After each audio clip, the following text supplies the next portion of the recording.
আসসালামু আলাইকুম। ক্লাস 8 আগের ক্লাসে শতকরা সম্বন্ধে তোমাদের আলোচনা করা হয়েছে। সেখানে দেখানো হয়েছিল শতকরা আসলে কি, শতকরা কিভাবে নির্ণয় করতে হয়, কোনো ভগ্নাংশকে কিভাবে শতকরায় প্রকাশ করা হয়, বা শতকরা থাকলে কিভাবে তাকে ভগ্নাংশে প্রকাশ করা হয়। এছাড়াও কিছু বাস্তব সমস্যা তোমাদের সমাধান দেখিয়েছিলাম। যেমন 3-এর দাগের বেশ কয়েকটা অঙ্ক তোমাদের দেখিয়েছিলাম, 1-এর দাগের অঙ্কটা তোমাদের দেখিয়েছিলাম, 4-এর দাগের 1-এর অঙ্কটা তোমাদের দেখিয়েছিলাম। আজকে আমরা তারপর থেকে শুরু করব, অর্থাৎ 4-এর দাগের দেখো 2-এর অঙ্কটা কি বলেছে। বলা আছে 85 গ্রাম 17 কিলোগ্রামে শতকরা কত? 85 গ্রাম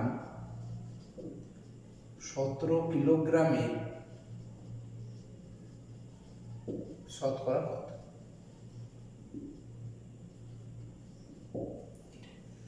দেখো এখানে লক্ষ্য করছো দুটো একক আলাদা, এখানে গ্রাম আছে, এখানে কিলোগ্রাম আছে। আমাকে কি করতে হবে, শতকরা প্রকাশ করার সময় দুটো একক একই এককে নিয়ে আসতে হবে। অর্থাৎ এখানে গ্রাম আছে, এই কিলোগ্রামটাকেও গ্রামে প্রকাশ করতে হবে। দেখো 17 কিলোগ্রাম মানে আমরা জানি 17 কিলোগ্রাম মানে কি বলতো, 1 কিলোগ্রাম মানে 1000 গ্রাম। তার মানে 17 গণিত 1000 গ্রাম হয়ে যাবে। তাহলে 17 কিলোগ্রাম মানে হচ্ছে 17,000 গ্রাম।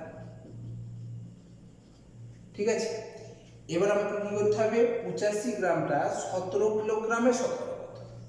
আমরা এটাকে লব হিসাবে ব্যবহার করব, আর হর হিসাবে 17,000 গ্রাম হবে। তাহলে এটা আমরা ভগ্নাংশে প্রকাশ করলাম, এটাকে আমরা শতকরায় প্রকাশ করব, তার মানে 100 দিয়ে গুণ করব।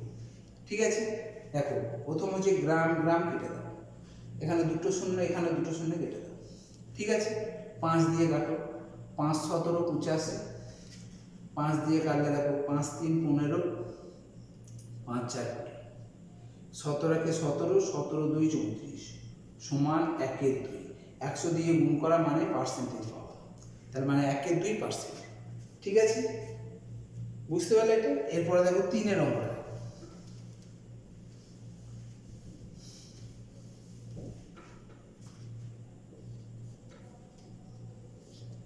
চারে দেখবে 3-এরটা কি বলেছে, 2 কিগ্রা 250 গ্রাম।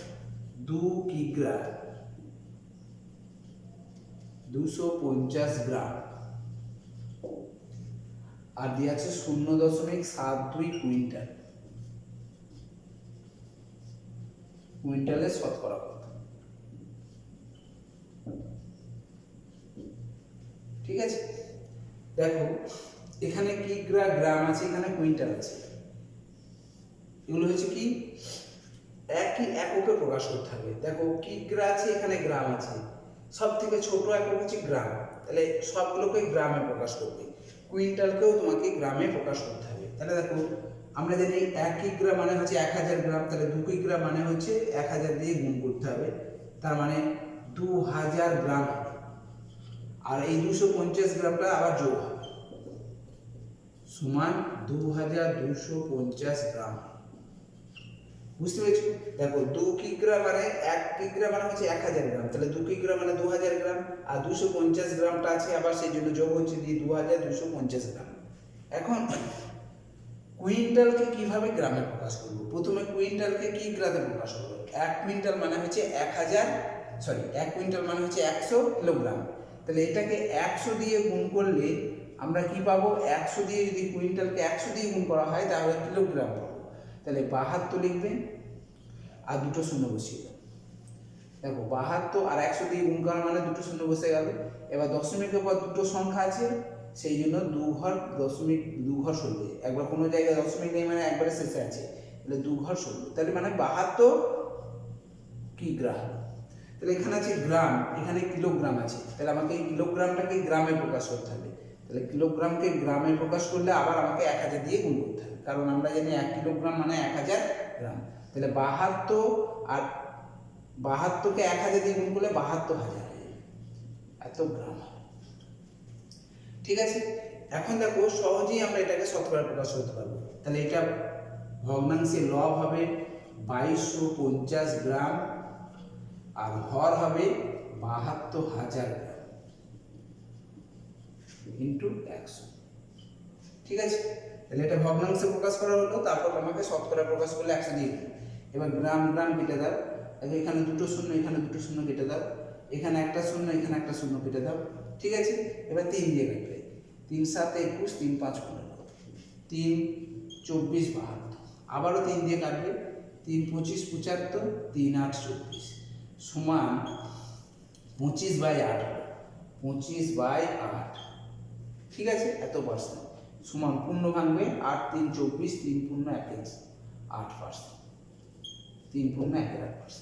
ঠিক আছে, তোমরা এটা নিজের একটু চেষ্টা করবে যে 1 কিগ্রা 250 গ্রাম, 1 কিগ্রা 200 গ্রাম আছে, অঙ্কটা আছে, তোমরা নিজেরা চেষ্টা করবে।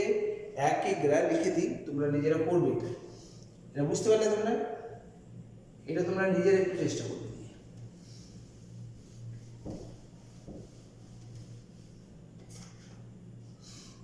1 কিগ্রা 200 গ্রাম 0.36 কুইন্টালে শতকরা কত, এটা পরে আমাকে দেখাবে। ঠিক আছে, তোমাদের ছকের অঙ্ক তোমরা নিজেরা পারবে করতে, আগের দিনকে দেখিয়ে দিয়েছিলাম ছকের অঙ্কগুলো কিভাবে ভগ্নাংশ থাকলে সেটাকে শতকরায় প্রকাশ করবে, বা দশমিক ভগ্নাংশ থাকলে সেটাকে কিভাবে ভগ্নাংশে প্রকাশ করবে, ভগ্নাংশ হলে সেটাকে কিভাবে শতকরায় প্রকাশ করবে। ঠিক আছে, 5 দেখো অঙ্ক তোমরা নিজেরা পারবে করতে। এবার দেখো 6 দেখো বলেছে জলে হাইড্রোজেন ও অক্সিজেন 2:1 অনুপাতে আছে। জলের মোট পরিমাণে হাইড্রোজেন এবং অক্সিজেনের শতকরা পরিমাণ কত? দেখো হাইড্রোজেন আছে কি, হাইড্রোজেন অনুপাত অক্সিজেন সমান 2:1। ঠিক আছে, আনুপাতিক ভাগ হার কত হলো? তাহলে হাইড্রোজেনের আনুপাতিক ভাগ হার কত? অতএব হাইড্রোজেনের আনুপাতিক ভাগ হার কেমন করতে হয় না, দেখো হাইড্রোজেন আছে 2 লিখবো উপরে, আর এদের যোগফলটা তলায় লিখবে। হাইড্রোজেনের ভাগ হার বার করতে গেলে কি হবে, হাইড্রোজেনের অনুপাতটা 2 আছে, সেটা 2টা লব হলো, আর এদের দুটোর যোগফলটা হবে হরে বসবে। ঠিক আছে, তাহলে ভাগ হারটা কত? 2/3। এটাকে শতকরায় ভাগ করলে অতএব হাইড্রোজেন আছে, দেখো হাইড্রোজেন আছে, অতএব জলে হাইড্রোজেন আছে, কি করতে হবে? এটা শতকরায় প্রকাশ করতে হবে, তার মানে 100 দিয়ে। ঠিক আছে, ভগ্নাংশ 100 দিয়ে গুণ করলে শতকরা পেয়ে যাবে, তার মানে 200, কাটাকাটি হবে না, তার মানে 200/2 এত পার্সেন্ট সমান কত হবে? 66.2/3। এটা ভাগ করবে 66.2/3%। তাহলে দেখো হাইড্রোজেনটা বার করা হলো। এবার অক্সিজেনের ভাগ করা হতো, অক্সিজেনের ভাগ কত হবে? অক্সিজেন কত আছে? দেখো 1 ভাগ আছে, তাহলে 1টা উপরে গেল, আর এদের যোগফলটা তলায় বসবে।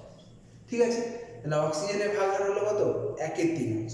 তাহলে অতএব জলে অক্সিজেন আছে কত না 1/3, ভগ্নাংশকে 100 দিয়ে গুণ করলে আমরা শতকরা পাবো, তার মানে কত হলো 100/3 এত পার্সেন্ট সমান 33.13%।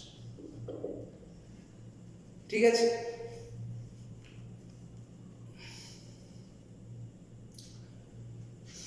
এরপর দেখো 7 অঙ্কটা।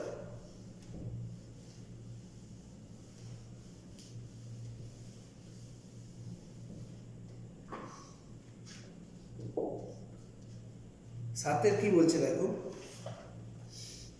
হৃদয়পুরের একটি কারখানায় আগে দৈনিক 1500টি বোতল তৈরি করা হতো, এখন তৈরি করা হয় দৈনিক 1695টি। ওই কাঁচের কারখানায় উৎপাদন শতকরা কত বৃদ্ধি পেয়েছে? তাহলে কারখানায় আগে বোতল তৈরি হতো কত? কারখানায় কারখানায় আগে বোতল তৈরি হয়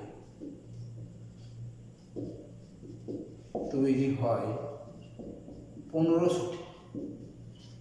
ঠিক আছে, কারখানায় এখন বোতল তৈরি হয় কত? 1695টি। দেখো, আগে বোতল হয়েছিল কত কারখানায়? 1500টি। এখন বোতল তৈরি হয়েছে কত? 1695টি। তাহলে এখন দেখো বোতল তৈরি করছে এখন বেশি, অতএব এখন কারখানায় বোতল বেশি তৈরি হয়।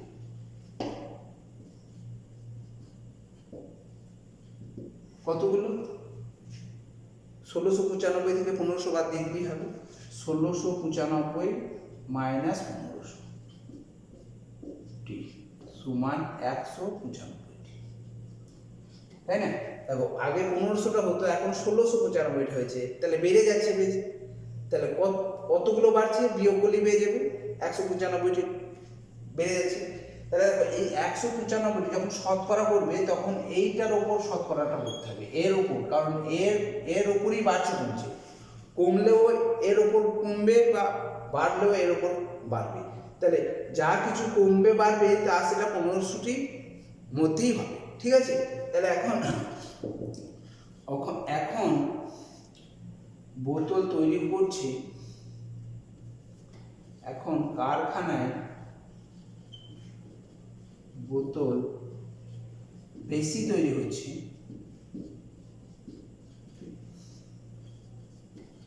শতকরাই করছি। তার মানে কি হবে বলতো? কোনটা বেশি হচ্ছে? দেখো, এই 195টা বেশি, তার মানে এইটা 195টি লব হবে। আর সবসময় এইটার উপর যদি এটা কমে যায়, তাও যতটা কমছে সেটাই উপরে হবে লব, আর হরটা হবে এইটা, সবসময় এইটা হবে, এর উপরেই কমবে বাড়বে। তাহলে 1500টির উপর এখানে বাড়ছে, তাহলে 1500টি হরে বসবে। ঠিক আছে, যদি ধরো 1500 থেকে এটা কমে গেল, তাহলে ওই কারখানায় বোতল কম তৈরি হচ্ছে এতটি, তখন যেটা কম হচ্ছে সেটা উপরে লিখবে। আর এই 1500টি কিন্তু সবসময় কম বা বেশি যাই হোক না কেন এর উপরেই কম বেশি হবে। ঠিক আছে, তাহলে 1500টা লিখবে। একে এবার শতকরায় প্রকাশ করেছে, 100 দিয়ে গুণ, দুটো শূন্য কেটে দাও, 15, 5 দিয়ে কাটো, 5 3 15, দেখো 5 3 15 আর 5 9 45, 3 1 3, 3 13 39 সমান 13%। ঠিক আছে, কোনো ভগ্নাংশকে 100 দিয়ে গুণ করা মানে হচ্ছে সেটা শতকরায় প্রকাশ করা হয়, আর শতকরা চিহ্ন পার্সেন্টেজের চিহ্ন এরকম। ঠিক আছে, বুঝতে পেরেছো জিনিসগুলো?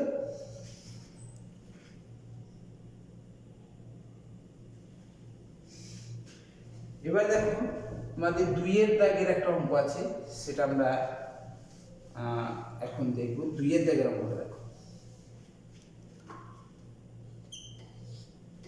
2-এর অঙ্কটা দেখো, বলেছে বিদেশ থেকে একটি মেশিন এখানে আনতে 120% কর দিতে হয়। 120% কর মানে কি? মানে অন্য দেশ থেকে যখনই আমাদের দেশে কোনো জিনিস নিয়ে আসো, তাহলে সেই দেশ থেকে একটা কি হয়? শুল্ক দিতে হয়। তার মানে 120 টাকা, মানে 100 টাকা জিনিস যদি তুমি অন্য দেশ থেকে নিয়ে আসো আমাদের দেশে, তাহলে সে 100 টাকাও নেবে, আবার 120 টাকা বেশি নেবে। তার মানে 100 টাকার সঙ্গে আবার 120 টাকা বেশি, তার মানে 220 টাকা। মানে ওই দেশের 100 টাকার জিনিসটা আমাদের দেশে যখন নিয়ে আসবো, কিনে নিয়ে আসবো, তখন ওই দেশকে আমাকে দিয়ে আসতে হবে 220 টাকা দিয়ে আসতে হবে। ঠিক আছে, মানে 120% কর দিতে হয়, মানে 100 টাকার জিনিস হলে 120 টাকা বেশি দিয়ে দিতে হবে। তাহলে 100 টাকাও দিতে হবে আর 120 টাকাও বেশি দিতে হবে। মেশিনটির দাম বিদেশে 3 লাখ টাকা, তাহলে কর দেওয়ার পর এখানে আমাদের দাম কত হবে? তাহলে দেখো, মেশিনটি বিদেশে মেশিনের দাম কত? বিদেশে মেশিনের দাম হচ্ছে 3 লক্ষ টাকা। ঠিক আছে, 3 লক্ষ টাকা হচ্ছে বিদেশে দাম। তাহলে এবার কর দিতে হচ্ছে কত? কর দিতে হচ্ছে 3 লক্ষ টাকার উপর, এই টাকাটার উপর 120% কর দিতে হচ্ছে, তাহলে 120%। ঠিক আছে, দেখো 3 লক্ষ টাকার উপর 120% কর দিতে হবে, তাহলে 3 লক্ষ টাকার 120% ভগ্নাংশ করবে 120/100, এই একটা শূন্য, এটা একটা শূন্য, এটা একটা শূন্য কেটে দেবে। ঠিক আছে, এবার 3 12 36, 3 বারো 36, আর কটা শূন্য? 4টে শূন্য। তার মানে কর দিতে হচ্ছে 3,60,000 টাকা। মেশিনটি বিদেশে দাম ছিল 3 লাখ টাকা, আর ওই মেশিনটা আমাদের দেশে যখন নিয়ে আসবো তখন আমাকে ওই দেশে আবার মেশিনটার জন্য 3,60,000 টাকা এক্সট্রা কর দিতে হবে। তাহলে ওই মেশিনটা আমাদের দেশে যখন নিয়ে চলে আসবে তখন আমাদের দেশে দামটা কত পড়ছে? ওদের দেশ থেকে যখন আমরা কিনে নিয়ে আসছি তখন আমাদের দেশে মেশিনটির দাম কত পড়বে? তাহলে অতএব কর দেওয়ার পর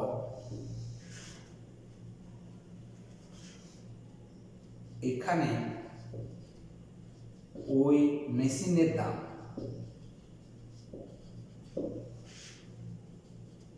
হবে কত না?